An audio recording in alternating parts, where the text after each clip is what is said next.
Hvad får du, hvis du køber 101 måder at skabe fremdrift med e-mailmarkedsføring bogen på? Det er en lang titel, jeg ved det godt, men ved du hvad? Her i bogen, der er der simpelthen masser af tips, og der er kapitler, der er ord, der er tekster, der er endda noget med stort, der er noget med småt.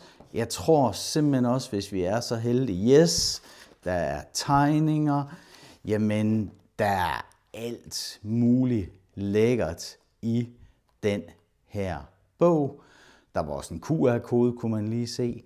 Det er en bog, som hjælper dig, der arbejder med markedsføring. Måske er du soloselvstændig, måske er du iværksætter, måske sidder du i en marketingafdeling, i en salgsafdeling, i en virksomhed, og du har et ansvarsområde, som blandt andet hedder at skabe fremdrift for virksomheden, altså vækst. Jamen, e-mail markedsføring er en af de billigste måder at gøre det på, og her er bogen, der lærer dig alt, hvad du har brug for at vide.